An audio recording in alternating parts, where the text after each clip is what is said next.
사랑하는 가나다 강림교회 성도 여러분 반갑습니다. 이 시간 말씀과 함께하는 하루를 통하여서 하나님께서 우리와 함께 하시며 성령의 지혜를 통하여 우리를 승리함으로 이끌어 주심을 믿으며 나아가는 저와 여러분 되기를 주님의 이름으로 축원드립니다.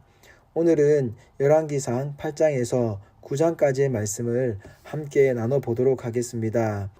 이 말씀을 통하여서 하나님의 지혜를 구하고 바라봐야 되는 이유를 한번 알아보기를 원합니다. 사랑하는 성도 여러분, 오늘 8장에 보면은 우리가 잘 알고 있는 대로 솔로몬 왕이 이제 하나님의 성전을 건축한 뒤 그 성전에 여호와의 궤를 모시고 오는 장면이 나옵니다. 그리고 하나님 앞에 온전히 기도를 올려드리며 성전 봉헌식까지 하는 놀라운 일을 하게 됩니다. 여기에 대해서 9장에 가면 하나님께서 다시 한 번 더 솔로몬에게 나타나시는 장면이 있습니다. 이러한 아름다운 장면을 보고 하나님께서 나타나셔서 솔로몬에게 해주셨던 이야기는 그 핵심은 바로 아버지 다윗과 같이 행하고 마음을 온전히 하고 바르게 하여 하나님의 명령대로 순종하기를 원하신다는 말씀이었습니다. 그래서 하나님 외에는 다른 신을 따라가서 경배하지 않기를 하나님께서는 다시 한 번 더 당부해 주셨습니다. 이렇게 하나님께서 두 번이나 찾아와 주신다는 사실은 놀라운 은혜가 아닐 수가 없습니다. 그런데 9장 10절 이하의 내용을 보면 지금 9장 9절까지의 내용과는 대비가 되는 그러한 말씀들이 이어지게 됩니다. 먼저는 성전 건축을 도왔던 이 히람과의 관계입니다. 히람과의 이 관계 속에서 두 사람은 원래 화평이 있는 사이였습니다.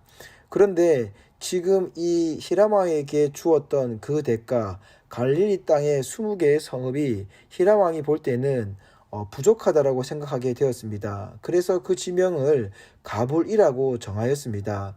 가불 땅이라는 뜻은 자신에게 아무런 의미가 없는, 아무것도 아니다라는 그러한 뜻을 가지고 있습니다. 솔로몬은 이렇게 하나님께 지혜를 구하며 나갔던 것이 아니라 자신의 지혜로 자신이 생각하는 이익으로 나갔기에 이렇게 두 사람 관계에서는 화평의 관계가 불공정한 결과 때문에 두 사람의 마음이 상하게 되는 안타까움을 바라보게 됩니다. 그리고 또다시 우리가 알 수 있는 것은 무엇이냐면 솔로몬 왕은 자신의 지혜로 가나안 땅에 남아있던 이방의 민족들을 그대로 두고 사용했다라는 겁니다. 우리가 잘 알고 있는 대로 가나안 땅에 있던 아모리 사람, 헷 사람, 브리스 사람, 히위 사람, 여부수 사람은 그 외의 모든 이방의 민족대 사람들은 하나님 앞에서 다 멸절을 당해야 되는 족속들이었습니다. 그 족속을 지금 다 처단할 수가 있었습니다. 가나안 땅에서 다 몰아낼 수가 있었습니다. 그럼에도 불구하고 솔로몬은 그러지 않았습니다. 그래서 21절에 보면은 이스라엘 자손이 다 멸하지 못함으로 라고 되어 있습니다. 왜냐니까 그 땅에 남아있는 그들의 자손들을 솔로몬이 노예로 삼았다라고 이야기하고 있기 때문입니다. 이것은 하나님의 지혜를 의지한 것이 아닌 자신의 지혜를 의지했기 때문에 나오는 결과라는 것을 우리는 알 수 있습니다.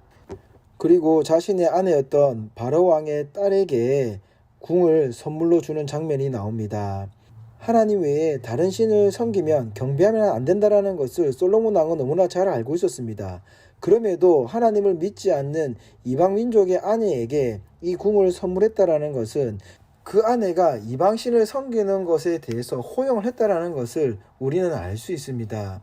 사랑하는 성도 여러분, 오늘 8장에서 9장까지 나오는 모습을 통해 볼 때에 솔로몬 왕은 하나님의 영광을 맛보았습니다. 그리고 하나님께 기도함을 통하여서 하나님이 다시금 자신에게 나타나 해주셨던 놀라운 말씀들을 알고 있었습니다. 그는 최고의 지혜를 가진 사람이었습니다. 하나님으로부터 그 놀라운 지혜를 부여받았습니다. 그럼에도 불구하고 그 놀라운 은혜를 알면서도 그 놀라운 지혜의 능력을 알면서도 솔로몬은 지금 어떠한 행동을 하고 있습니까? 자신이 가진 그 놀라운 지혜를 자신의 이기적인 마음으로 사용하고 있다는 것입니다.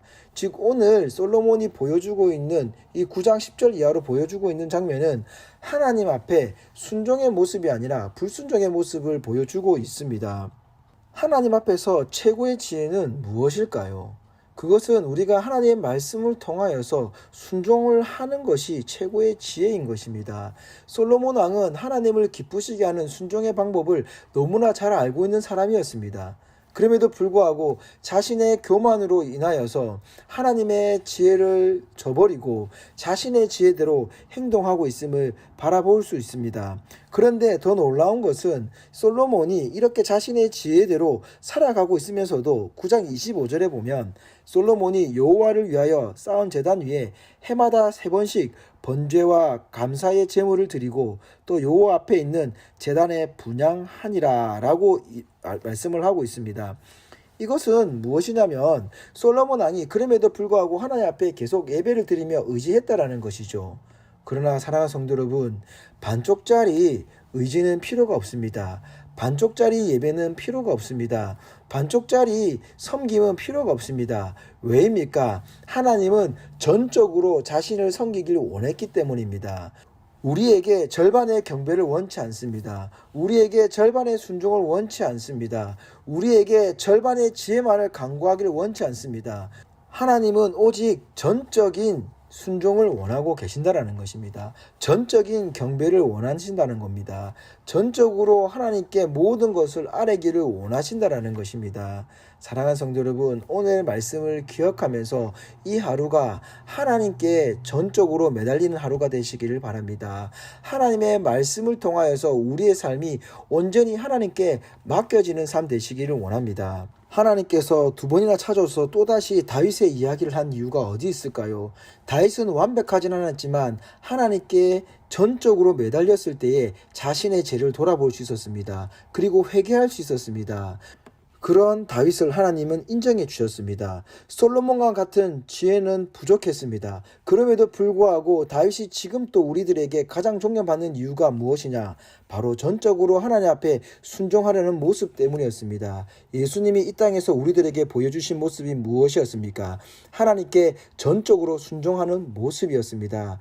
우리가 예수님을 따라 또 다윗을 쫓아 전적으로 순종하게 될 때에 혹 저희는 인간이라 실수할 수도 있고 죄를 범할 수도 있습니다. 그럼에도 불구하고 전적으로 하나님께 지혜를 간구할 때에 우리의 잘못이 무엇인지를 깨달으며 그 회개함을 통하여서 하나님은 우리를 용서하시고 그리고 하나님의 축복으로 우리들을 인도하여 줄 줄 믿습니다. 그러한 하나님의 놀라운 축복이 임하시는 이 하루가 되기를 주님의 이름으로 축원드립니다.